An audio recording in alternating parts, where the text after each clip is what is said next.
നമ്മളെയൊക്കെ ഞെട്ടിപ്പിച്ച ഒന്നായിരുന്നു ഡൽഹി ഹൈക്കോടതി ജഡ്ജിയുടെ വസതിയിൽ നിന്ന് നോട്ടുകെട്ടുകൾ കണ്ടെത്തിയ സംഭവം. അത് പലതരത്തിൽ പല വിഷയങ്ങളിൽ അന്വേഷണം നടക്കുന്നുണ്ട്, പല പ്രതിഷേധങ്ങൾ നിലനിൽക്കുന്നുണ്ട്, ചില സംശയങ്ങൾ നിലനിൽക്കുന്നുണ്ട്. അപ്പോൾ ഈ കേസുമായി ബന്ധപ്പെട്ട്, ഈ സംഭവവുമായി ബന്ധപ്പെട്ടുള്ള ഏറ്റവും പുതിയ അപ്ഡേഷൻ എന്ന് പറയുന്നത് ഡൽഹി പോലീസിലെ 5 ഉദ്യോഗസ്ഥരുടെ ഫോണുകൾ സുപ്രീം കോടതിക്ക് കൈമാറി എന്നുള്ളതാണ്.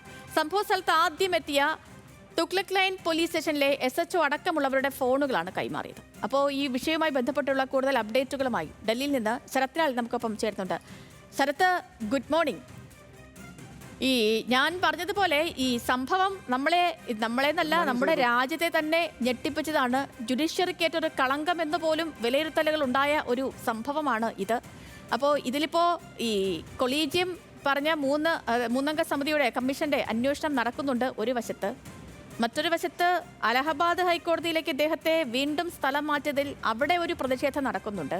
ഇതിനൊക്കെ പിന്നാലെയാണ് ഇപ്പോൾ ഈ അന്വേഷണ സംഘത്തിന്റെ ഫോൺ വിവരങ്ങൾ പരിശോധനയ്ക്ക് എത്തുന്നു എന്ന വിവരം കൂടി പുറത്തു വരുന്നത്. ഈ സംഭവത്തിൽ തുടക്കം മുതൽ തന്നെ കുറച്ച് പാളിച്ചകളൊക്കെ വന്നിരുന്നു. അത് ചർച്ച ചെയ്തുമാണ്. ഈ CCTV ഫുട്ടേജുകൾ കേന്ദ്രീകരിക്കുന്നതിലും അവിടെ നിന്ന് കണ്ടെത്തിയ വിവരങ്ങളൊക്കെ റെക്കോർഡിക്കലാക്കുന്നതിലുമൊക്കെ അന്വേഷണ സംഘത്തിന്റെ മേൽ വീഴ്ചകൾ വന്നു എന്ന വാർത്തകളൊക്കെ നിലനിൽക്കുന്ന സാഹചര്യത്തിലാണ് പുതിയ അപ്ഡേറ്റുകൾ കൂടി വരുന്നത്. വിവരങ്ങൾ പറയാം ശരത്ത്.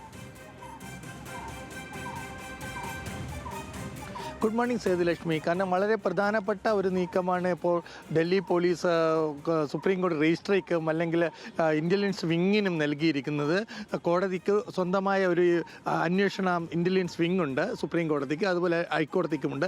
ഈ വിങ്ങിനാണ് ഇപ്പോൾ രജിസ്ട്രിക്ക് എന്ന് പറയും. ആ രജിസ്ട്രിക്കാണ് ഇപ്പോൾ ഈ 5 ഫോണുകൾ കൈമാറിയിരിക്കുന്നത്. ഈ 5 ഫോണുകൾ പ്രധാനപ്പെട്ട ആദ്യം ഈ തീപിടുത്തമുണ്ടാകുകയും ആദ്യം പോലീസിനെ അറിയിക്കുകയും ഫയർഫോഴ്സിനെ അറിയിക്കുകയും ചെയ്തപ്പോൾ അവിടെ തൊട്ടടുത്തുള്ള പോലീസ് സ്റ്റേഷനത്തെ SHO, ഹെഡ് കോൺസ്റ്റബിൾ, അതേപോലെ ഡ്രൈവർ, 2 വനിതാ കോൺസ്റ്റബിൾ, ഇവരുടെ ഫോണുകളാണ്. ഇവരാണ് ഇത് സംബന്ധിച്ച ദൃശ്യങ്ങൾ ഈ ഫോണിൽ പകർത്തിയത്. മുഴുവൻ ദൃശ്യങ്ങളും ഈ ഫോണിലുണ്ട്.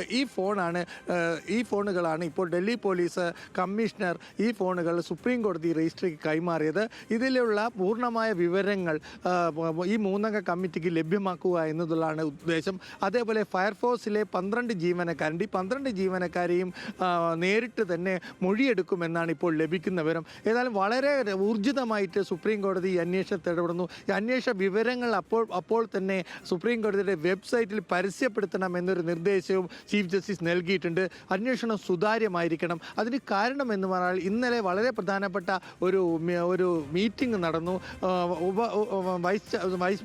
ഉപരാഷ്ട്രപതി, അതായത് രാജ്യസഭാ ചെയർമാൻ പാർട്ടി നേതാക്കളെ സ്വന്തം ചേംബറിൽ വിളിച്ച് ജഡ്ജിമാരെ കുറ്റത്തെക്കുറിച്ച് മാത്രം അന്വേഷിക്കുന്നത് ശരിയാണ് എന്ന ഒരു കോൺസ്റ്റിറ്റ്യൂഷണൽ വിഷയം ചർച്ച ചെയ്തു. ശരി ശരത്ത്, ഈ പുതിയ സംഭവങ്ങൾ, പുതിയ അന്വേഷണങ്ങളൊക്കെ നടക്കുന്നുണ്ട്. അന്വേഷണത്തിന് പുതിയ മാനങ്ങൾ കൈവരുന്നുണ്ട്. ഈ ജഡ്ജിയുടെ വീട്ടിൽ നിന്ന് പണം കണ്ടെത്തിയ സംഭവവുമായി ബന്ധപ്പെട്ട് ഒരൊറ്റ കാര്യം ഉറപ്പാണ് പ്രിയപ്പെട്ട പ്രേക്ഷകരെ. അതായത് ഒരു ഹൈക്കോടതി ജഡ്ജിയുടെ വസതിയിൽ നിന്ന് ഇത്രയും ഒരു ഹ്യൂജ് എമൗണ്ട് പിടിച്ചെടുക്കുക എന്ന് പറയുന്നത് അതൊട്ടും സാധാരണമായ സംഭവമല്ല. അത് അസാധാരണം തന്നെയാണ്. അതിൽ കൃത്യമായ അന്വേഷണം വേണ്ടതാണ്. പ്രത്യേകിച്ച് കഴിഞ്ഞ 3-3.5 വർഷമായിട്ട് ഇദ്ദേഹം കൈകാര്യം ചെയ്തിരുന്ന കേസുകളൊക്കെ നികുതിയുമായി ബന്ധപ്പെട്ടുള്ളവയാണ്. മാത്രമല്ല ഈ രാഷ്ട്രീയ പ്രേരിതമായിരുന്നു അദ്ദേഹത്തിൻ്റെ പല വിധികളും എന്നതടക്കമുള്ള ആരോപണങ്ങളൊക്കെ കഴിഞ്ഞ കുറച്ച് നാളുകളായി അന്തരീക്ഷത്തിൽ നിൽക്കുന്ന ഒരു സാഹചര്യത്തിൽ അദ്ദേഹത്തിൻ്റെ വസതിയിൽ നിന്ന് ഇത്രയും പണം കണ്ടെത്തിയത് അത് തീർത്തും ഗുരുതരം തന്നെയാണ്. പലവിധമായ അന്വേഷണങ്ങളുണ്ട്. അന്വേഷണങ്ങൾ നടക്കട്ടെ, സത്യം